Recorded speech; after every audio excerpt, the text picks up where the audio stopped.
இணைந்திருக்கிறோம் நேயர்களே, வணக்கம். தமிழ் நிகழ்ச்சியூடாக நிகழ்ச்சியில் தொடர்ச்சியாக இன்றைய பத்திரிகைகள் பார்வையோடு இணைந்திருக்கலாம். கைவசம் 4 பத்திரிகைகள் இருக்கிறது.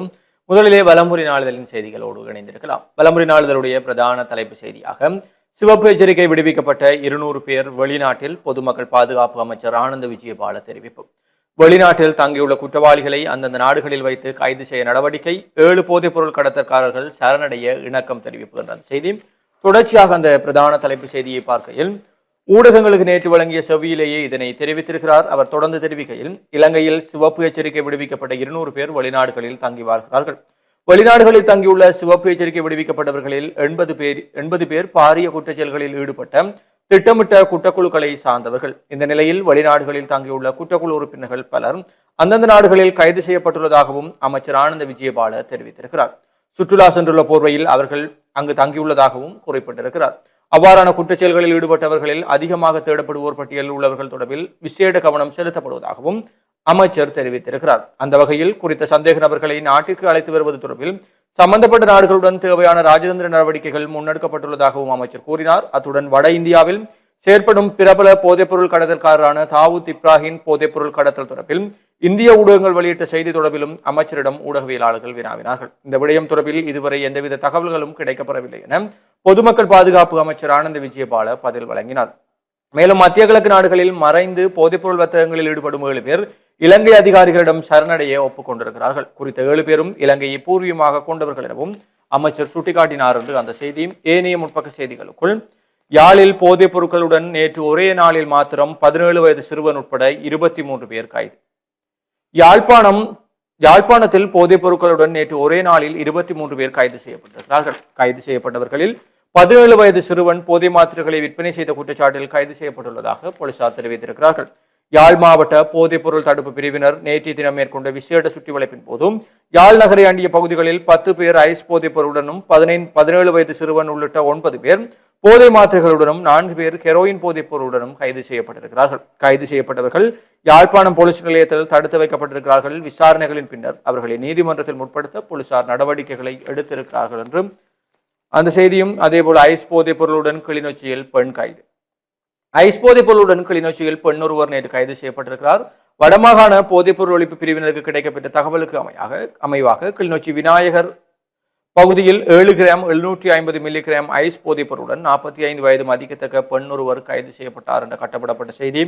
யாழை சேர்ந்த 2 இளைஞர்கள் கைத்துப்பாக்கியுடன் வத்தளையில் கைது. யாழ்ப்பாணத்தை சேர்ந்த 2 இளைஞர்கள் வத்தளையில் கைத்துப்பாக்கியுடன் கைது செய்யப்பட்டிருக்கிறார்கள். நேற்று முன்தினம் காலை இந்த சந்தேக நபர்கள் கைது செய்யப்பட்டதாக போலீசார் தெரிவித்திருக்கிறார்கள். வத்தளை போலீஸ் பிரிவுக்குட்பட்ட அஸ்விஸ் டவுன் சந்தையில் போலீசாரின் கட்டளையை மீறி சென்ற கார் ஒன்றை வத்தளை போலீஸ் நிலைய அதிகாரிகள் குழுவினர் துரத்தி சென்று நிறுத்தி சோதனை நடாத்தி இருக்கிறார்கள். இதன்போது அந்த காரின் சாரதியின் இருக்கைக்கு அடியில் மறைத்து வைக்கப்பட்டிருந்த கைத்துப்பாக்கி ஒன்றை மீட்டுள்ளதாக போலீசார் தெரிவித்தனர். அதன்படி குறித்த காரின் சாரதி கைது செய்யப்பட்ட நிலையில் அவரிடம் நடாத்தப்பட்ட விசாரணையில் சந்தேக நபர் இந்த துப்பாக்கியை மற்றொரு நபரிடம் வழங்குவதற்காக எடுத்து சென்றமை தெரிய வந்திருக்கிறது. இதனை அடுத்து குறித்த நபரையும் வத்தளை போலீஸ் பிரிவுக்குட்பட்ட மாபல பகுதியில் வைத்து போலீசார் கைது செய்திருக்கிறார்கள். கைது செய்யப்பட்ட சந்தேக நபர் 33 வயதுடைய யாழ்ப்பாணத்தை சேர்ந்தவர்கள் என தெரிவிக்கப்படுகிறது. சம்பவம் தொடர்பில் வத்தளை போலீசார் மேலதிக விசாரணைகளை மேற்கொண்டு வருகிறார்கள் என்றும் ஏனைய முற்பக்க கட்டமிடப்பட்ட செய்திகளுக்குள், யாழில் வலிப்பு ஏற்பட்ட இளைஞன் உயிரிழப்பு என்ற கட்டமிடப்பட்ட செய்தி. அதேபோல கோப்பாய் கிழக்கில் மூச்செடுக்க சிரமப்பட்ட இளம் யுவதி மரணம் என்ற செய்திகளும், காப்போத உயர்தர பரீட்சை இன்று ஆரம்பமாகும், அனைத்து ஏற்பாடுகளும் தயார். கல்வி பொது தராதர உயர்தர பரீட்சைக்கான அனைத்து ஏற்பாடுகளும் தற்போது தயார் நிலையில் உள்ளதாக பரீட்சைகள் திணைக்களம் அறிவித்திருக்கிறது என்ற செய்தி. அதேபோல போதைப் பொருட்களுடன் படகு மீட்பு, மாலைதீவுக்கு சென்ற இலங்கை விசேட குழு. மாலைதீவு பாதுகாப்பு பிரிவினரால் பொறுப்பேற்கப்பட்ட போதைப் பொருள் கடத்திய மீன்பிடி படகு மற்றும் அதன் மீனவர்கள் தொடர்பில் விசாரணைகளை மேற்கொள்ள நாட்டின் பாதுகாப்பு பிரிவுகளின் விசேட குழு ஒன்றும் மாலைதீவுக்கு புறப்பட்டு சென்றிருக்கிறார்கள். இவ்வாறு மாலைதீவுக்கு புறப்பட்டு சென்ற குழுவில் போலீஸ் போதைப்பொருள் ஒழிப்பு பிரிவின் அதிகாரிகளும் கடற்படையை சேர்ந்த அதிகாரிகளும் அடங்குவதாக தெரிவிக்கப்பட்டுள்ளது. இலங்கையூடாக செயல்படும் போதைப்பொருள் கடத்தல் வலையமைப்பு தொடர்பில் நாட்டின் பாதுகாப்பு பிரிவுகள் வழங்கிய புலனாய்வு தகவலுக்கு அமைய மாலைதீவு பாதுகாப்பு பிரிவினர் போதைப்பொருள் கடத்தலில் ஈடுபட்ட மீன்பிடி படகு ஒன்றையும் 6 மீனவர்களையும் கைது செய்திருக்கிறார்கள் என்று அந்த செய்தியும் காணப்படுகிறது. இவை வலம்புரியினுடைய முற்பக்க செய்திகளாக இருக்கிறது. தொடர்ச்சியாக உட்பக்க செய்திகளுக்குள், குளியலறையில் வழுக்கி விழுந்த பல்கலை மாணவி மரணம். கொத்தலாவ பாதுகாப்பு பல்கலைக்கழகத்தின் சுகாதார அறிவியல் பீடத்தில் தாதியர் மற்றும் குடும்ப சுகாதார பட்டப்படிப்பு பயின்று வரும் 3ஆம் ஆண்டு மாணவி ஒருவர் உயிரிழந்திருக்கிறார். தனது வீட்டின் குளியலறையில் வழுக்கி விழுந்து தலையில் பலத்த காயங்களுடன் கண்டி தேசிய மருத்துவமனையில் அனுமதிக்கப்பட்ட நிலையில் அவர் உயிரிழந்திருக்கிறார் என்று அந்த செய்தி. நாட்டின் பல்வேறு பகுதிகளில் இடம்பெற்ற வாகன விபத்தில் 4 பேர் உயிரிழப்பு என்ற செய்தியும், அஸ்வசுமாவில் உள்ள அனைத்து குடும்பங்களுக்கும் தகவல்களை புதுப்பிக்க வேண்டும் நலன்புரி நன்மைகள் சபை தெரிவிப்பு. அஸ்வசுமாவின் முதல் கட்டத்தில் உள்ள அனைத்து குடும்பங்களும் தனிநபர்களும் தகவல் புதுப்பித்தலில் பங்கேற்பது கட்டாயமாகும் என்றும், பங்கேற்காத குடும்பங்களும் தனிநபர்களும் அடுத்த ஆண்டில் அஸ்வசும கொடுப்பனவிற்கு தகுதியற்றவர்களாக கருதப்படுவார்கள் என்றும் நலன்புரி நன்மைகள் சபை தெரிவித்துள்ளமை குறிப்பிடத்தக்கது என்ற செய்தி. அரசுக்கு எதிரான பேரணி கடும் அழுத்தமாக அமையும், நாமல் எச்சரிக்கை என்ற செய்தியும் காணப்படுகிறது. தொடர்ச்சியாக வலம்புரியினுடைய இன்றைய விளையாட்டு செய்திகளுக்குள் T20 கிரிக்கெட்டில் உலக சாதனை படைத்தார் அபிஷேக் சர்மா என்ற செய்தி. அதேபோல தேசிய மட்ட விளையாட்டுப் போட்டியில் சாதித்த மாணவர்கள் கௌரவிப்பு என்ற புகைப்படம் தாங்கிய செய்தி. தென்னாப்பிரிக்காவுக்கு எதிரான ஒருநாள் தொடரை வென்றது பாகிஸ்தான், மழையால் கைவிடப்பட்ட போட்டி, ஏமாற்றத்தில் ஆஸ்திரேலியா என்ற செய்திகள் விளையாட்டு செய்திகளுக்குள் காணப்படுகிறது. தொடர்ச்சியாக உள்நாட்டு செய்திகளுக்குள் அமைச்சர் விஜித கேரத் சவுதி அரேபியாவுக்கு பயணம். ஐக்கிய நாடுகளின் உலக சுற்றுலா அமைப்பின் 26வது பொதுச்சபை அமர்வில் கலந்து கொள்வதற்காக வெளிநாட்டு விவகாரம், வெளிநாட்டு வேலைவாய்ப்பு மற்றும் சுற்றுலாத்துறை அமைச்சர் விஜித கேரத் நேற்று முன்தினம் சனிக்கிழமை சவுதி அரேபியாவுக்கு உத்தியோகபூர்வ பயணம் மேற்கொண்டிருக்கிறார் என்ற செய்தியும், தகுதி அடிப்படையிலேயே அரசு ஊழியர்களுக்கான வேலைகள் வழங்கப்படும் பிரதி அமைச்சர் ருவான். எதிர்காலத்தில் தகுதி அடிப்படையிலேயே அரசு ஊழியர்கள் உள்வாங்கப்படுவார்கள் என்று பிரதி அமைச்சர் ருவான் செனவிரத்ன தெரிவித்திருக்கிறார் என்ற செய்தியும், மாற்றுத்திறனாளி குழந்தைகளின் திறமைகளை வெளிப்படுத்தும் நிகழ்ச்சி திட்டம் ஜெசாக் நிறுவனத்தின் ஏற்பாட்டில் நாளை செவ்வாய்க்கிழமை கொடிகாமத்தில் அமைந்துள்ள நட்சத்திர மகால் மண்டபத்தில் காலை 10 மணிக்கு மாற்றுத்திறனாளி குழந்தைகளுடைய திறமைகளை வெளிப்படுத்தும் உள்ளடக்கிய திறமை வெளிப்பாட்டு நிகழ்வு இடம்பெறவிருக்கிறது என்ற செய்தி. எதிர்க்கட்சியின் வக்குரோத்து நிலையை அடைந்து விட்டனர் மஹிந்த ஜெயசிங்க தெரிவிப்பு என்ற செய்தியும், வெளிநாட்டு செய்திகளுக்குள் எரிசக்தி மையங்களை குறிவைக்கும் ரஷ்யா, இருளில் மூழ்கிய உக்ரைன் நகரங்கள். உக்ரைனின் மிகப்பெரிய எரிசக்தி மையங்களின் மீது ரஷ்யா நடாத்திய தாக்குதல்களினால் அந்நாட்டின் ஏராளமான பகுதிகளில் மின்சாரம் துண்டிக்கப்பட்டிருக்கிறது என்ற செய்தியும், தோல்வியில் முடிந்தது அமைதி பேச்சு, பாகிஸ்தான் ஆப்கான் எல்லையில் பதட்டம். அமைதி பேச்சுவார்த்தை தோல்வியில் முடிந்ததால் பாகிஸ்தான் பொறுப்பற்ற தன்மையையும் ஒத்துழைமையையும் தான் காரணம் என ஆப்கானிஸ்தான் குற்றம் சாட்டி இருக்கிறது என்ற செய்தியும், அமெரிக்க விஞ்ஞானி ஜேம்ஸ் வாட்சன் காலமானார் என்ற செய்திகளும் வெளிநாட்டு செய்திகளுக்குள் இருக்கிறது. தொடர்ச்சியாக உள்நாட்டு செய்திகளுக்குள் வலம்புரியினுடைய இன்றைய ஆசிரியர் தலைங்கமாக பரீட்சைக்கு தோற்றும் மாணவர்களுக்கு உதவுங்கள். 2025ஆம் ஆண்டுக்கான காப்போத உயர்தர பரீட்சை இன்று ஆரம்பமாகிறது. வழமையில் உயர்தர பரீட்சை ஆகஸ்ட் மாதங்களில் நடைபெற்று வந்ததாயினும் கொரோனா பெருந்தொற்று மற்றும் பொருளாதார நெருக்கடி காரணமாக பாடசாலை தவணைகளில் ஏற்பட்ட மாற்றங்களால் உயர்தர பரீட்சை நவம்பர் மாதத்திற்கு நகர்ந்திருக்கிறது. இப்பரீட்சையை ஆகஸ்ட் மாதத்தில் நடத்துவதற்கான ஏற்பாடுகள் நடந்தாகின்றன. பொதுவில் நவம்பர் மாதம் மழைக்காலமாக இருப்பதால் பரீட்சைக்கு தோற்றும் மாணவர்கள் அசௌகரியங்களை எதிர்நோக்கி வரலாம். அதிலும் துவிச்சக்கர வண்டி மற்றும் மோட்டார் சைக்கிள்கள் மூலம் பரீட்சை நிலையங்களுக்கு செல்கின்ற மாணவர்கள் மழையில் நனையக்கூடிய வாய்ப்புகள் காணப்படுகிறது. தவிர அவர்கள் வீதியால் பயணிக்கும் போது ஏனைய வாகனங்கள் வேகமாக பயணித்து வீதி ஓரங்களில் தேங்கி நிற்கும் மழை நீரை அடித்து சிதறிவிட அதனால் பரீட்சைக்கு செல்லும் மாணவர்கள் சீருடைகள் அழுக்காகக்கூடிய நிலைமைகளும் காணப்படுகின்றது. இங்குதான் வாகன சாரதிகள் மிகவும் பொறுப்புடன் நடந்து மாணவர்களுக்கு எந்தவித இடையூறுகளும் ஏற்படாதவாறு பார்த்து கொள்ள வேண்டும். இதற்கும் அப்பால் பஸ் வண்டிகள் மூலம் பரீட்சை நிலையத்துக்கு செல்லும் மாணவர்களை ஏற்றாமல் செல்கின்ற சூழ்நிலைகளும் ஏற்படலாம். பயணிகள் நெருக்கடி காரணமாக இத்தகைய நிலைமை ஏற்படக்கூடிய சந்தர்ப்பங்களும் உண்டு. இங்குதான் அரச தனியார் போக்குவரத்து சேவையில் ஈடுபடும் பேருந்துகள் உயர்தர பரீட்சையை கருத்தில் கொண்டு பரீட்சைக்கு தோற்றும் மாணவர்களுக்கு உதவி செய்ய வேண்டும். சில வேளைகளில் பரீட்சை மண்டபங்களுக்கு அருகில் மாணவர்களை இறக்கிவிட்டால் கூட அது சம்பந்தப்பட்ட மாணவர்களுக்கு பேருதவியாக அமையும். இது விடயத்தில் அனைத்து தரப்புகளும் மிகவும் கரிசனையோடு செயற்பட்டு பரீட்சை எழுதுகின்ற மாணவர்களுக்கு எந்தவித இடைஞ்சல்களும் ஏற்படாதவாறு பார்த்துக் கொள்வது கட்டாயமானதாகும். கூடவே இது மழைக்காலம் என்பதால் பரீட்சை மண்டபங்களில் ஒழுக்குகள் வெளிச்சமில்லாத நிலைமைகள் காணப்படலாம். ஆகவே இது தொடர்பில் சம்பந்தப்பட்டவர்கள் கவனம் செலுத்துவது முக்கியமானது என்று வலம்புரியினுடைய ஆசிரியர் தலையங்கம் காணப்படுகிறது. தொடர்ச்சியாக உள்நாட்டு செய்திகளுக்குள் போதைப் பொருளின் பிடியில் சிக்கிய இளைஞர்களை மீட்க விசேட திட்டம் அமைச்சர் விஜயபால தெரிவிப்பு. போதைப் பொருளுக்கு அடிமையான இளைஞர்களுக்கு மறுவாழ்வு அளிக்கும் நோக்குடன் அவர்களுக்கு ஆலோசனைகள் வழங்க ஆலோசகர்களை நியமிக்க ஏற்பாடுகள் செய்யப்பட்டு வருவதாக பொது பாதுகாப்பு அமைச்சர் ஆனந்த விஜயபால தெரிவித்திருக்கிறார். இதற்காக சுமார் 300 ஆலோசகர்களுக்கு விசேட பயிற்சி வழங்கப்பட்டு வருவதாகவும் அவர் குறிப்பிட்டிருக்கிறார் என்ற செய்தி. பரீட்சை மோசடிக்கு விடை கொடுக்க அமுலாகும் புதிய நடைமுறைகள் பரீட்சை திணைக்களம் அறிவிப்பு என்ற செய்தியும், பல்கலைக்கழக மகளிர் விடுதியிலிருந்து கரு மீட்பு, போலீசார் தீவிர விசாரணை. பேராதனை பல்கலைக்கழகத்தில் விஜயவர்த்தன மகளிர் விடுதியின் 4வது மாடியில் அமைந்துள்ள கழிப்பறை ஒன்றில் மனித கருப்பகுதி ஒன்று மீட்கப்பட்டிருக்கிறது. விடுதியின் பிரதி தலைமை ஆசிரியர் அளித்த முறைப்பாட்டின் பேரில் சம்பவ இடத்திற்கு சென்று விசாரணைகளை மேற்கொண்ட பேராதனை போலீசார் குறித்த கருப்பகுதியை பிரேத பரிசோதனைக்காக பேராதனை மருத்துவமனையில் ஒப்படைத்திருக்கிறார்கள் என்ற செய்தியும், ஐஸ் போதைப் பொருளுடன் சந்தேக நபர் ஒருவர் கைது, புத்தளத்தில் சம்பவம், வடமராட்சியில் நேற்று கடும் பனிப்பொழிவு என்ற செய்திகளும் காணப்படுகிறது. தொடர்ச்சியாக வலம்புரியினுடைய இறுதிப்பக்க செய்திகளுக்குள் ஊழலுக்கு எதிரான நடவடிக்கைகள் காரணமாக நாட்டில் முதலீட்டாளர்களின் எண்ணிக்கை அதிகரிக்கிறது. நீதியமைச்சர் ஹர்ஷன நாணயக்கார தெரிவிப்பு என்ற செய்திகளும் காணப்படுகிறது. இவைதான் வலம்புரியினுடைய முதன்மை செய்திகளாக இருக்கிறது. தொடர்ச்சியாக நிகழ்ச்சியிலே உதயன் நாளிதழின் செய்திகளோடு இணைந்திருக்கலாம். உதயன் நாளிதழுடைய பிரதான தலைப்பு செய்தியாக தொல்லியல் ஆலோசனை குழுவில் சிறுபான்மையினர் புறக்கணிப்பு. தொல்பொருளியல் கட்டளை சட்டத்தின் கீழ் தொல்பொருளியல் ஆலோசனை குழுவிற்கு 19 பேர் அடங்கிய குழுவினர் நியமிக்கப்பட்டுள்ள நிலையில் அந்த குழுவில் சிறுபான்மை இனங்களை சேர்ந்த எவரும் உள்ளடக்கப்படவில்லை என்ற செய்தி பிரதான தலைப்பு செய்தியாக இருக்கிறது. ஏனைய முற்பக்க செய்திகளுக்குள் யாழ்வாசிகள் 2 பிஸ்டலுடன் கைது என்ற செய்தியும், வலிப்பு ஏற்பட்ட இளைஞன் மரணம் என்ற செய்தி, அதேபோல வெளிநாடுகளில் பதுங்கியுள்ள 7 போதை வியாபாரிகள் சரணடைய தயார். போதைப்பொருள் வியாபாரத்தை கைவிட்டு பாதுகாப்பு தரப்பினரிடம் சரணடைவதற்கு தயார் என்று வெளிநாடுகளில் பதுங்கியுள்ள 7 பேர் தெரியப்படுத்தினார்கள் என்று பொதுமக்கள் பாதுகாப்பு அமைச்சர் ஆனந்த விஜயபால தெரிவித்திருக்கிறார் என்ற செய்தியும் கட்டமிடப்பட்ட செய்திகளாக உயர்தர பரீட்சை ஏற்பாடுகள் நிறைவு, மோசடிகளை தடுக்க கடும் விதிகள் என்ற செய்தி, உயர்தர பரீட்சை இன்று ஆரம்பம் என்ற செய்தியும், எடை குறைந்த குழந்தைகள் இலங்கையில் அதிகரிப்பு என்ற செய்திகளும் உதயனுடைய முற்பக்க செய்திகளாக இருக்கு. தொடர்ச்சியாக உட்பக்க செய்திகளுக்குள் அரசாங்கத்தின் பாதீடு மக்களுக்கு வேட்டு, ஹர்ஷடி சில்வா சுட்டிக்காட்டு. அரசாங்கம் தாம் அளித்த அடிப்படை தேர்தல் வாக்குறுதிகளை நிறைவேற்ற தவறியது மட்டுமல்லாமல் தமக்கு வாக்களித்த மக்களுக்கும் துரோகம் இழைத்து 2026ஆம் ஆண்டுக்கான வரவு செலவு திட்டத்தை முன்வைத்துள்ளது என்று நாடாளுமன்ற உறுப்பினர் ஹர்ஷடி சில்வா தெரிவித்திருக்கிறார் என்ற செய்தியும், தொழிற்கல்வியில் இணைய 1966 தொடர்பாடல் சேவை.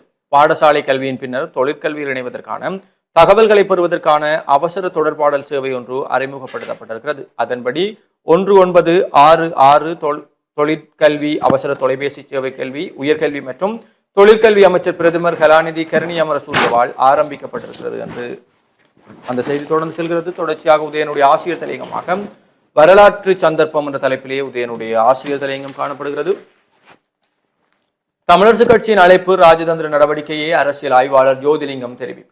அனைத்து தமிழ் கட்சிகளும் இணைந்து செயற்பட வருமாறு பிரதான தமிழ் கட்சி என்ற ரீதியில் தமிழரசு கட்சி அழைப்பு விடுத்திருப்பதன் பின்னணி தமிழரசு கட்சியின் மேலாதிக்கத்தின் கீழ் ஏனைய கட்சிகள் செயற்பட வேண்டும் என்பது. இங்கு சமத்துவமாக செயற்பட ஒரு அமைப்பு பொறிமுறையை முதலில் ஏற்படுத்த வேண்டும். இவ்வாறு அரசியல் ஆய்வாளரும் சட்டத்தரணியுமான சி.ஆ. ஜோதிலிங்கம் தெரிவித்திருக்கிறார் என்ற செய்தி, தமிழ் மக்கள் கூட்டணியின் வலி தென்மேற்கு கிளை அலுவலகம் திறப்பு என்ற புகைப்படம் தாங்கிய செய்தியும் காணப்படுகிறது. போதையை ஒழிக்கும் அரசு, கஞ்சா செய்கைக்கு அனுமதி, ஓமல் பே சோபித தேரர் குற்றச்சாட்டு என்ற செய்தி, அதேபோல புதிய மாற்றம் உருவாகும் போது விமர்சனங்கள் இயல்பானவையே, அடுத்த ஆண்டு கல்வி மறுசீரமைப்பு நிச்சயம், பிரதமர் ஹரினி திட்டவட்டம். புதிய மாற்றத்துக்கான தீர்மானங்களை எடுக்கும் போது மாற்று கருத்துக்கள் மற்றும் விமர்சனங்கள் தோற்றம் பெறுவது இயல்பானது. அரசாங்கம் என்ற அடிப்படையில் தீர்மானங்களை எடுக்க வேண்டும். புதிய கல்வி மறுசீரமைப்பு அடுத்த ஆண்டு முதல் நடைமுறைப்படுத்தப்படும் என்று பிரதமர் தெரிவித்த செய்தியும், மக்களிடம் ஹீரோவாக மாற ஜனாதிபதி அனுர முயற்சி, சாகர காரியவசம் கண்டுபிடிப்பு என்ற செய்தி, போதைக்கு அடிமையானோரின் மறுவாழ்வுக்காக ஆலோசகர்கள் என்ற செய்தியும், உதயனுடைய இறுதிப்பக்க செய்திகளுக்குள் தமிழ் மக்கள் ஏற்கும் தீர்வை வழங்கினால் ஒன்றுபடலாம், சித்தார்த்தன் தெரிவிப்பு. தமிழ் மக்கள் அனைவரும் ஏற்றுக்கொள்ளக்கூடிய வகையில் இனப்பிரச்சினைக்கான தீர்வை நோக்கி அரசாங்கம் செல்லுமாயின், அதற்கான முன்னெடுப்பு நடவடிக்கைகளை மேற்கொள்ளுமாயின் தமிழ் கட்சிகள் அனைத்தும் ஒன்றிணைந்து எங்கள் நிலைப்பாட்டை முன்வைக்க தயாராக இருக்கிறோம் என தமிழீழ விடுதலை இயக்கத்தின் தலைவரும் நாடாளுமன்ற உறுப்பினருமான தர்மலிங்கம் சித்தார்த்தன் தெரிவித்திருக்கிறார் என்று அந்த செய்தியும் தொடர்ந்து செல்கிறது. மன்னார் மருத்துவமனையில் சிற்றுண்டிச்சாலை அசுத்தம், நகரசபை நடவடிக்கை என்ற செய்தி, போராட்ட களத்தில் முஸ்லிம்கள் மீது இன சுத்திகரிப்பு நடைபெறவில்லை, முன்னாள் எம்பி சிவமோகன் சுட்டிக்காட்டு. முஸ்லிம் மக்கள் மீது இடம்பெற்ற சம்பவம் இன சுத்திகரிப்பு அல்ல, சுவஸ்திகா போன்றோர் புது புது அர்த்தங்களை கூறி ஈழ விடுதலை போராட்டத்தை கொச்சைப்படுத்தக்கூடாது என்றும் வன்னி மாவட்ட நாடாளுமன்ற முன்னாள் உறுப்பினர் சி சிவமோகன் தெரிவித்திருக்கிறார். அவர் மேலும் தெரிவிக்கையில், தமிழர்களின் ஒரு நீண்டகால ஆயுத போராட்டம் முள்ளிவாய்க்காலில் இறுதி கட்டத்தை அடைந்தது. தமிழ் இளைஞர்களிடத்தில் வலிந்து ஆயுதங்களை திணித்தது அரசாங்கங்களே. தற்போது பலரும் புது புது கதைகளை கூறி போராட்டத்தை கொச்சுப்படுத்தும் அறிக்கைகளை விடுக்கின்றனர். சட்டத்தரணி சுவஸ்திகா என்பவர் முஸ்லிம்கள் மீது இன சுத்திகரிப்பு நடத்தப்பட்டதாக அறிக்கை விட்டிருந்தார். அது இன சுத்திகரிப்பு அல்ல, எமது ஈழ விடுதலை போராட்டத்தின் ஒரு அங்கமாகவே நடைபெற்றது.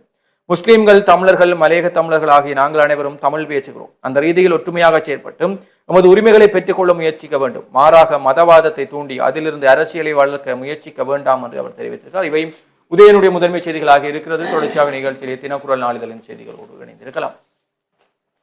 தினக்குரல் பத்திரிகையினுடைய செய்திகளை நாங்கள் பார்க்கலாம். யாழில் திடீர் சுற்றி வளைப்பு, போதைப் பொருளுடன் 23 பேர் கைதாகினர் என்கிறதான அந்த செய்தி பிரசுரமாக இருக்கின்றது. தொடர்ச்சியாக செய்திகளை பார்க்கின்ற போது போதைப் பொருள் கடத்தல்காரர்கள் 7 பேர் சரணடைய இணக்கம் தெரிவிப்பு என்கிறதான அந்த கட்டமிடப்பட்டுள்ள ஒரு செய்தி. கைத்துப்பாக்கியுடன் யாழ் இளைஞர்கள் வத்தலையில் கைது என்கிறதான ஒரு செய்தி பிரசுரமாக இருக்கின்றது. அரசியல் நிகழ்ச்சி நிரலில் லஞ்ச ஊழல் ஆணைக்குழு பாடலி சம்பிக்க குற்றச்சாட்டு, பணிப்பாளர் நாயகம் ராஜினாமா செய்ய வேண்டும், நாட்டை வங்குரோத்துக்கு தள்ளிய ஊழல்வாதிகளுக்கு எதிராக நடவடிக்கை எடுக்க தயக்கம் என்கிறதான இந்த செய்திகள் தொடர்கின்றது. யாழில் காருடன் கைதானோரை கொழும்பு கொண்டு செல்ல நடவடிக்கை என்கிறதான இந்த செய்தி பிரசுரமாக இருக்கின்றது. போதைப்பொருள் படகை கைப்பற்றல், மாலைதீவு பறந்த இலங்கையின் குழு என்கிறதான இந்த செய்தி. வலிப்பு நோயால் இளைஞன் மரணம். வடகிழக்கில் அதிகரிக்கும் இணைய நிதி மோசடிகள், மக்களுக்கு எச்சரிக்கை. நல்லிணக்கத்துக்கு புதிய அரசியல் யாப்பு அவசியம் என்கிறதான இந்த செய்தி. நாட்டில் முதலீட்டாளர்களுடைய எண்ணிக்கை அதிகரிக்கின்றது. ஊழல் மோசடிகளை கட்டுப்படுத்துவதற்கு அரசாங்கம் எடுத்து வரும் நடவடிக்கை காரணமாக முதலீட்டாளர்களுக்கு நம்பிக்கை ஏற்பட்டுள்ளது. அதனால் நாட்டில் முதலீட்டாளர்களுடைய எண்ணிக்கை அதிகரித்து வருகின்றது என்று நீதியமைச்சர் கர்ஷன நாணயக்காரர் தெரிவித்துள்ளார் என்கிறதான செய்திகள் தினக்குரல் பற்றிய முதற்பக்க செய்திகளாக பிரசுரமாக இருக்கின்றன. தொடர்ச்சியாக உட்பக்க செய்திகளை பார்க்கின்ற போது, வடக்கின் அழியாத சொத்து கல்வி செல்வம் மட்டுமே, காப்போது உயர்தர பரீட்சைக்கு தோற்றும் மாணவர்களுக்கு ஆளுநர் வாழ்த்து. கல்வி பொதுத்தராதர உயர்தர பரீட்சை இன்று திங்கட்கிழமை ஆரம்பமாக உள்ள நிலையில் பரீட்சைக்கு தோற்றும் மாணவர்களுக்கு வடக்கு மாகாண ஆளுநர் வேதநாயகன் வாழ்த்து தெரிவித்துள்ளார் என்கிறதான இந்த செய்தி பிரசுரமாக இருக்கிறது. தேவிபுரம் மாவீரர் துயிலுமில்லத்தில் சிரமதான பணிகள் என்கிறதான படத்துடன் கூடிய ஒரு செய்தி. போதைக்கு அடிமையானவர்களுக்கு ஆலோசனை வழங்க விசேட குழு, பொதுமக்கள் பாதுகாப்பு அமைச்சர். போதைப் பொருட்களுக்கு அடிமையான இளைஞர்களுக்கு மறுவாழ்வளிக்கும் நோக்கத்துடன் அவர்களுக்கு ஆலோசனைகள் வழங்க ஆலோசகர் நியமிக்கப்பட ஏற்பாடுகள் செய்யப்பட்டு வருவதாக, சுமார் 300 ஆலோசகர்களுக்கு விசேட பயிற்சி வழங்கப்பட்டு வருவதாகவும் பொதுமக்கள் பாதுகாப்பு அமைச்சர் ஆனந்த் விஜயபாலு தெரிவித்துள்ளார். வலிவடக்கில் விருது வழங்கல் விழா நாளை என்கிறதான செய்தி. டெங்கு பரவல் மீண்டும் அதிகரிப்பு. சாணக்கியனின் தந்தையின் பூத உடலுக்கு ஜனாதிபதி அஞ்சலி என்கிறதான படத்துடன் கூடிய ஒரு செய்தி. கற்கை நெறிகளுக்கு விண்ணப்பிக்க முடியும். இலங்கை தொழில்நுட்ப பயிற்சி அதிகார சபையின் வல்வெட்டித்துறை தொழிற்பயிற்சி நிலையத்தின் 2026ஆம் ஆண்டு 1ஆம் பிரிவுக்கான பயிலுநர்களிடமிருந்து விண்ணப்பங்கள் கோரப்பட்டுள்ளன. இங்கு நடத்தப்படும் தகவல் தொடர்பாடல் தொழில்நுட்பவியலாளர், வீட்டு மின்னிணைப்பாளர், அலுமினியம் பொருத்தினர் மற்றும் பெண்கள் சிறுவர்களுக்கான ஆடை வடிவமைப்பாளர் ஆகிய 6 மாதங்களை கொண்ட கற்கை நெறிகளுக்கு விண்ணப்பங்கள் கோரப்பட்டுள்ளன என்கிறதான செய்தி பிரசுரமாக இருக்கிறது. தொடர்ச்சியாக செய்திகளை பார்க்கின்ற போது, குற்றச்செயல்களை தடுக்க அரசு நடவடிக்கைகளை ஆரம்பித்துள்ளது அமைச்சர் ஆனந்த் விஜயபால. கம்போடியாவில் சிக்கிய 6 நாட்டுக்கு அழைத்து வரப்பட்டனர் என்கிறதான செய்தி பிரசுரமாக இருக்கின்றது. மூச்செடுக்க சிரமம், கோப்பாய் யுவதி மரணம். யாழில் மூச்செடுக்க சிரமப்பட்ட யுவதி ஒருவர் நேற்றைய தினம் உயிரிழந்துள்ளார். இருபாலை கோப்பாய் கிழக்கு என்ற முகவரியை சேர்ந்த பிரதீப் நிவேதா வயது 24 என்ற யுவதியை இவ்வாறு உயிரிழந்துள்ளார். இது குறித்து மேலும் தெரிய வருகையில், நேற்றைய தினம் அதிகாலை 2 மணியளவில் இவர் மூச்செடுப்பதற்கு சிரமப்பட்டுள்ளார். இந்நிலையில் நோயாளர் காவு வண்டியில் தகவல் வழங்கிய நிலையில் நோயாளர் காவு வண்டியில் அங்கு வந்தவர்கள் யுவதி ஏற்கனவே உயிரிழந்ததாக தெரிவித்து திரும்பிச் சென்றனர் என்கிறதான செய்தி பிரசுரமாக இருக்கிறது. தொடர்ச்சியாக உட்பக்க செய்திகளை பார்க்கின்ற போது, கனடாவின் உயரிய இராணுவ விருது பெற்ற முதல் இலங்கை தமிழர் என்கிறதான படத்துடன் கூடிய ஒரு செய்தி. உயர்தர பரீட்சை காலத்தில் அனர்த்தம் குறித்து 117 அழைக்கவும் என்கிறதான செய்தி பிரசுரமாக இருக்கிறது. விளையாட்டில் ஈடுபடும் மாணவர்கள் பின்பற்றும் ஒழுக்கத்தை ஏனையவர்களால் ஏன் கடைபிடிக்க முடியாது? விளையாட்டில் ஈடுபடும் மாணவர்கள் பின்பற்றும் ஒழுக்கத்தை ஏன் ஏனையவர்கள் கடைபிடிக்க முடியாது என உடற்கல்வி டிப்ளோமா ஆசிரியர் சங்கத்தின் தலைவர் தர்மகுமாரன் கேள்வி எழுப்பியுள்ளார் என்கிறதான செய்தி. ஊழல் மோசடிகளுக்கு எதிராக என்ன நடவடிக்கைகளை அரசு எடுத்துள்ளது? பாராளுமன்ற உறுப்பினர் அர்ஜுனா ராமநாதன் என்கிறதான செய்தி. உடையார்கட்டில் 280 லிட்டர் கசிப்பு மீட்பு. முல்லைத்தீவு மாவட்ட வைத்தியசாலை மருத்துவர்கள் பற்றாக்குறையினை உடனடியாக நிரப்புவதற்கு முன்வருக முல்லைத்தீவு மாவட்ட வைத்தியசாலையில் காணப்படும் மருத்துவர்கள் பற்றாக்குறையை உடனடியாக நிவர்த்தி செய்யுமாறும் அம்மாவட்ட பொது அமைப்புகளின் பிரதிநிதிகள் பிராந்திய சுகாதார சேவைகள் திணைக்கள பணிப்பாளரிடம் கோரிக்கை விடுத்துள்ளனர் என்கிறதான செய்தி. காட்டுப்பகுதி முற்றுகை, கசிப்பு குடிக்க இருந்தோர் தப்பியோட்டம், சென்ட் மேரிஸ் விளையாட்டுக் கழகத்தால் கசிப்பு பெறல் அழிப்பு என்கிறதான படத்துடன் கூடிய அந்த செய்தி பிரசுரமாக இருக்கிறது. இன்று இந்திய பேராசிரியரின் கருத்தரங்கு சங்கானையில் என்கிறதான அந்த செய்தி. பிள்ளைகளுக்கு தமிழ் பெயர் வைக்கும் ஆர்வம் வெகுவாக குறைந்து வருகின்றது. தமிழமுதம் தமிழ் பணிக்குழுவின் வெற்றியரசன்.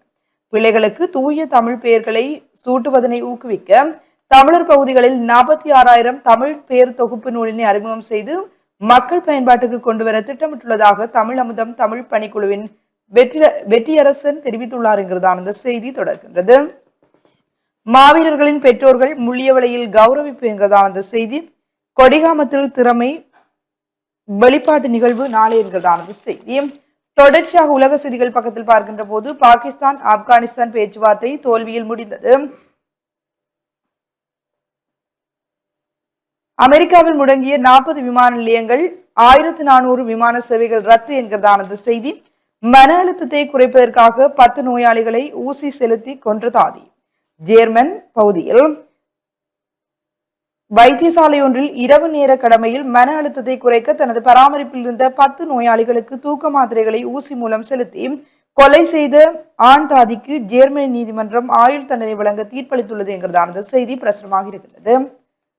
பூட்டானுக்கு விஜயம் செய்ய உள்ள மோடி என்கிறதானது செய்தி. தொடர்ச்சியாக உட்பக்க செய்திகளை பார்க்கின்ற போது மரம் முறிந்து விழுந்ததனால் போக்குவரத்து முடங்கியது. ஆட்சி காலம் நிறைவடைவதற்குள் மக்களுக்கு வழங்கிய வாக்குறுதிகளை நிச்சயம் நிறைவேற்றுக பிரதமர் ஹரணி என்கிறதானது செய்தி பிரசுரமாக இருக்கிறது. வாகனங்களின் விலையில் ஏற்பட உள்ள திடீர் மாற்றம் என்கிறதானது செய்தி. நீச்சல் தடாகத்தில் மூழ்கி சிறுவன் பலி. பங்கரோத் நிலையில் உள்ள எதிர்க்கட்சி வரவு செலவு திட்டம் தொடர்பில் பொய்களை பரப்பி வருகின்றனர். அரசியலில் பங்கரோத் நிலையை அடைந்திருக்கும் எதிர்க்கட்சியின் வரவு செலவு திட்டம் தொடர்பில் போலியான குற்றச்சாட்டுகளை முன்வைக்கின்றனர் என்கிறதான செய்தியும் தொடர்கிறது. ஓய்வு நிலை ஆசிரியர் அதிபர்களுடைய பிரச்சனைகளை தீர்ப்பதற்கு ஒத்துழைப்பு வழங்குவோம் என்கிறதான கட்டப்படப்பட்டுள்ள ஒரு செய்தி. போலீஸ் சுற்றி வளைப்பிலிருந்து தப்பியோடியவர்கள் சடலமாக மீட்பு. 3 நாட்களில் இலக்கை எட்ட உள்ள இலங்கை சுங்கம் என்கிறதான படத்துடன் கூடிய ஒரு செய்தி. தொடர்ச்சியாக செய்திகளை பார்க்கின்ற போது இலங்கை வாகனத்துறையில் புதிய அளவுகோலை அமைத்த பிரவுன்ஸ் மின்சார கார்கள் என்கிறதான செய்தியும் பிரசுரமாக இருக்கிறது. குளோபல் பைனான்ஸின் சிறந்த வங்கிக்கான விருதை பெற்றது கொமர்ஷியல் வங்கி என்கிறதான படத்துடன் கூடிய ஒரு செய்தி. தொடர்ச்சியாக இறுதிப்பக்க செய்திகளை பார்க்கின்ற போது சவுதி கால்பந்து லீக்கில் கிறிஸ்டியானோ ரொனால்டோ புதிய சாதனை படைத்துள்ளார் என்கிறதான ஒரு செய்தி. பெண்கள் டென்னிஸ் சாம்பியன்ஷிப் குடர் மொடோவா ஜோடி இரட்டை அணியில் சாம்பியன் என்கிறதான செய்தி. பெண்கள் டென்னிஸ் சாம்பியன்ஷிப் என்கிறதான செய்தி பிரசுரமாக இருக்கின்றது. ஒருநாள் கிரிக்கெட்டில் தோனியின் சாதனையை சமன் செய்த டீகோக் என்கிறதான செய்திகள் தினக்குரல் பத்திரிகையிலே பிரசுரமாயிருக்கின்ற செய்திகளாக அமைந்திருக்கின்றன. தொடர்ச்சியாக நாங்கள் ஈழநாட்டு பத்திரிகையினுடைய செய்திகளை பார்க்கலாம். வரவு செலவு திட்டமில்ல பொய்களின் மூட்டை எதிர்க்கட்சி தலைவர் சஜித் என்கிறதான செய்தி பிரதான செய்தியாக பிரசுரமாக இருக்கின்றது. தொடர்ச்சியாக செய்திகளை பார்க்கின்ற போது போதைப் பொருட்களுடன் யாழ் நகரில் 23 பேர் கைது, கைதானோரில் ஒருவன் சிறுவன் என்கிறதான செய்தி. மீண்டும் தமிழ் தேசிய கூட்டமைப்பு பங்காளி கட்சிகளுடன் பேசி முடிவு, நிபந்தனைகள் என்னவென அறிய வேண்டும், காழ்ப்புணர்ச்சியால் எவர் மீதும் பொய் பிரசாரம். ஜனநாயக தமிழ் தேசிய கூட்டணியாக நாம் இன்று பயணித்துக் கொண்டிருக்கின்றோம். அத்துடன் தமிழ் தேசிய பேரவையுடன் புரிந்துணர்வு ஒன்றையும் மேற்கொண்டிருக்கின்றோம். மீண்டும் தமிழ் தேசிய கூட்டமைப்பாக செயற்படுவது தொடர்பில் அங்கத்துவ கட்சிகளுடன் பேசியே முடிவெடுப்போம் என்று ரேலோ கட்சி அறிவித்துள்ளது என்கிறதான கட்டப்படப்பட்டுள்ள ஒரு செய்தி பிரசுரமாக இருக்கிறது. மானிப்பாயில் கைதானோர் குறித்து விசாரணை ஆரம்பம், அமைச்சர் ஆனந்த் விஜயபால என்கிறதான செய்தி. யாழ்வாசிகள் 2 துப்பாக்கியுடன் கைது. போதைப்பொருள் கடத்தல்காரர்கள் சரணடைய விருப்பம், பொதுமக்கள் பாதுகாப்பு அமைச்சர் என்கிறதான செய்தி. தொல்பொருள் ஆலோசனை குழு சிறுபான்மையினருக்கு இடமில்லை. லஞ்ச ஊழல் விசாரணை குழு அரசியல் நோக்கில் செயற்படுகின்றது, சம்பிக்க ரணவக்க தெரிவிப்பு. மாகாண சபைகள் தேர்தல் சர்வ கட்சி கூட்டத்தை கூட்ட பிரதமரை கோருவார் சஜித் என்கிறதான வினாக்குறியுடன் கூடிய ஒரு செய்தி. தோட்ட தொழிலாளருக்கு ஜனவரி முதல் 1550 ரூபாய் என்கிறதான செய்தி முதலாளிமார் சம்மேளனம் குறிப்பிட்டுள்ளதாகவும் பிரசுரமாக இருக்கின்றது. வலிப்பால் இளைஞர் உயிரிழப்பு என்கிறதான செய்திகள் ஈழநாட்டு பத்திரிகையினுடைய முதற்பக்க செய்திகளாக பிரசுரமாக இருக்கின்றன. தொடர்ச்சியாக உட்பக்க செய்திகளை பார்க்கின்ற போது மாவீரர்களின் பெற்றோர் மதிப்பளிக்கப்பட்டனர். முல்லைத்தீவு, முள்ளியவளை, விஸ்வமடு, குமளமுனை, மாமுலை, வற்றாப்பளை, கேப்பாப்பிளவு, தண்ணீரூற்று ஆகிய பிரதேசங்களை சேர்ந்த மாவீரர்களுடைய பெற்றோர்கள் மதிப்பளிக்கும் வகையில் அவர்களுக்கான நிகழ்வு நடைபெற்றது என்கிறதான செய்தி பிரசுரமாக இருக்கிறது. சாணக்கியனின் தந்தைக்கு ஜனாதிபதி இறுதி அஞ்சலி. கசிப்பு உற்பத்தி நிலையம் புதுக்குடியிருப்பில் முற்றுகை, சந்தேக நபர் தப்பியோட்டம் என்கிறதான கட்டமிடப்பட்டுள்ள ஒரு செய்தி. இன்று முதல் 27ஆம் தேதி வரை வடக்கு கிழக்கில் மழை வீழ்ச்சி. வடக்கு கிழக்கு மாகாணங்களில் பல பகுதிகளுக்கும் இன்று திங்கட்கிழமை முதல் எதிர்வரும் 27ஆம் தேதி வரையில் மிதமான முதல் கனமானது வரை மழை கிடைக்க வாய்ப்புள்ளது. 25 தொடக்கம் 27ஆம் தேதி வரையில் கனமழை பெய்யும் என யாழ் பல்கலைக்கழக புவியியல் துறை தலைவர் பேராசிரியர் நாகமுத்து பிரதீபராஜா தெரிவித்துள்ளார் என்கிறதானது செய்தி பிரசுரமாக இருக்கிறது. எங்கள் கணிப்பு தவறு என்பதை ஏற்கின்றோம், கர்ச டி சில்வா தெரிவிப்பு. மீன் வியாபாரி கொலை, சந்தேக நபர்கள் 3 கைது. அம்பலாங்கொடையில் மீன் வியாபாரி சுட்டுக் கொல்லப்பட்ட சம்பவம் தொடர்பில் சந்தேகத்தின் பேரில் 3 கைது செய்யப்பட்டுள்ளனர். கொழும்பில் மாடி குடியிருப்பு நிர்மாணத்துக்கு நிதி ஒதுக்கீடு. நாட்டில் இடம்பெற்ற விபத்துகளில் 8 வயது சிறுவன் உட்பட 4 பலி. நேற்று காலை 8 மணியுடன் நிறைவடைந்த கடந்த 24 மணி நேரத்தில் சில பகுதிகளில் இடம்பெற்ற வீதி விபத்துகளில் 8 வயது சிறுவன் உட்பட 4 பேர் உயிரிழந்தனர். இந்த விபத்துக்கள் மாத்தளை, தனமெல்வில, பெலிகந்த ஆகிய பிரதேசங்களில் இடம்பெற்றுள்ளதாக ஊடக பிரிவு தெரிவித்துள்ளது. தொடர்ச்சியாக உட்பக்க செய்திகளை பார்க்கின்ற போது தேசிய மட்ட விளையாட்டுப் போட்டியில் சாதித்த மாணவர்கள் கௌரவிப்பு. தேசிய மட்ட விளையாட்டுப் போட்டிகளில் வவுனியா மாவட்டத்தை பிரதிநிதித்துவப்படுத்தும் வெற்றி வகை சூடிய வீர வீராங்கனைகளுக்கு கௌரவ நிகழ்வு நடைபெற்றது என்கிறதான படத்துடன் கூடிய அந்த செய்தி. கொழும்பு வடக்கு உட்பட 7 போலீஸ் பிரிவுகளில் குற்ற கும்பல்கள் அதிகம். ரஜீவன் எம்பியின் கேள்விக்கு அமைச்சர் பதில். பொருத்தமற்ற பாலியல் கல்வி மூலம் பிள்ளைகளை திசை திருப்பும் திட்டம் கர்தினால் மெல்கம் ரஞ்சித் குற்றச்சாட்டு. அரசியலில் எதிர்கட்சியினர் வங்குரோத் அடைந்துள்ளனர் என்கிறதான அந்த செய்தி. போதைப் பொருட்களுடன் 994 சந்தேக நபர்கள் கைது. வரிகளின் பதிவு வரம்பை குறைப்பதற்கு அரசு திட்டம் என்கிறதான அந்த செய்தி. உயர்தர பரீட்சை இன்று ஆரம்பம், அனர்த்தங்களினால் ஏற்படும் இடையூறை தடுக்க ஏற்பாடு என்கிறதான அந்த செய்தி. வாகன குத்தகை விகிதம் திருத்தி அமைக்கப்பட்டுள்ளது என்கிறதான அந்த செய்தியும் பிரசுரமாக இருக்கின்றது. தொடர்ச்சியாக இறுதிப்பக்க செய்திகளை பார்க்கின்ற போது அதிக குற்ற சம்பவங்கள் நிகழும் 6 போலீஸ் பிரிவுகள் அடையாளம். தமிழரை இனியும் ஏமாற்றினால் இலங்கை வேறு திசைக்கு செல்லும் ஸ்ரீதரன் எம்பி எச்சரிக்கை. வருமான இலக்கை இன்னும் 3 நாட்களில் எட்டும் சுங்கப்பிரிவு. எதிர்கட்சிகளை இலக்காக்கி நாங்கள் ஆட்சிக்கு வரவில்லை, பிரதமர் ஹரணி அமரசூரிய என்கிறதான அந்த செய்தி. அஸ்வஸ்ம நலம்புரி திட்டம் தகவல் புதுப்பிப்பு ஆரம்பம். இனி தகுதி அடிப்படையிலேயே அரசு ஊழியர் உள்வாங்கப்படுவர், பிரதியமைச்சர் ருவான் செனரத். வெளிநாட்டு பணமனுப்பன் மூலம் 682 கோடி டாலர்கள் வருமானம் என்கிறதான செய்திகள் ஈழநாட்டு பத்திரிகையிலே பிரசுரமாக இருக்கின்ற செய்திகளாக அமைந்திருக்கின்றன. இவைதான் இன்றைய பத்திரிகைகளிலே பிரசுரமாக இருக்கின்ற பிரதான செய்திகளாக அமைந்திருக்கின்றன. தொடர்ச்சியாக நிகழ்ச்சியிலுமே சிறியதொரு விளம்பர இடைவேளை எடுத்து பின் மீண்டும் நிகழ்ச்சியின் வாயிலாக இணைந்திருக்கலாம்.